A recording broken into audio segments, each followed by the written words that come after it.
Hello everybody, Tom Lambert with Shadetree Automotive out of Layton. Today we're going to answer the question, when should I replace the brakes on my BMW? And the short answer I always give everybody, obviously it's a loaded question, short answer is whenever the brake pad measures 3/30 seconds or less. So 3/30 seconds is, the reason why we measure in 3/30 seconds, because back in the day here in Utah we used to have safety inspections that's how we would enter it. Obviously I'm working on a BMW that's metric. So 3/30 seconds is about 2 millimeters. So this handy dandy tool I have here, the tip of it, that little thin tip, is actually 3/30 seconds of an inch. So you can simply take this tool, it starts at as low as 3/30 seconds and goes up to 15-30 seconds. You just take the tool and you kind of fit it in between the brake rotor and the metal backing plate of the brake pad. I've already done this before to know what the measurement was, but this particular vehicle is measuring about 13-30 seconds, so a little bit less than a half inch. I would probably say this car came from the factory brand new with about 16-30 seconds, about a half inch. So brake pads on this vehicle are actually still fairly new. When you're doing a visual inspection, you want to check the outside pad, you want to check the inside pad. You really want to make sure you're looking for any abnormalities. A sticking caliper slide can make it to where a brake pad wears kind of abnormally. Maybe the top is thinner than the bottom.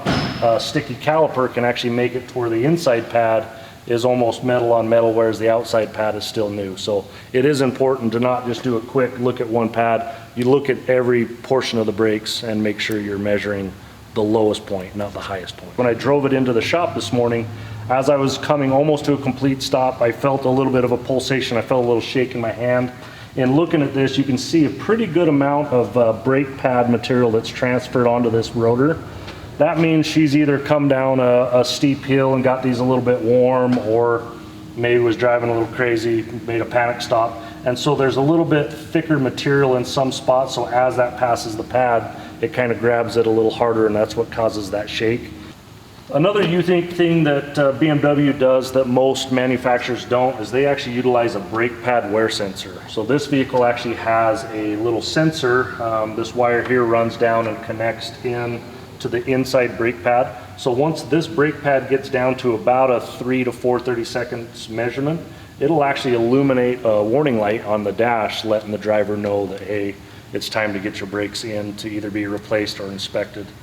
So here we've actually ordered in an example of a brake pad wear sensor. It just has a little contact on the end and a connector on the other end. So if you are going to be doing your brakes yourself or taking your vehicle in, it is important that they know that most BMWs do have this brake pad wear sensor.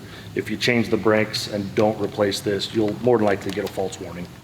The other bit of advice I would give you, if you ever have anything abnormal happening, so excessive brake pulsation, an abnormal noise, a warning light, anytime those things happen, please schedule it in with your BMW mechanic. That way, a potential small problem can be caught before it becomes a failure or a bigger problem. So as a good rule of thumb, just get your car in and checked regularly by a mechanic you trust.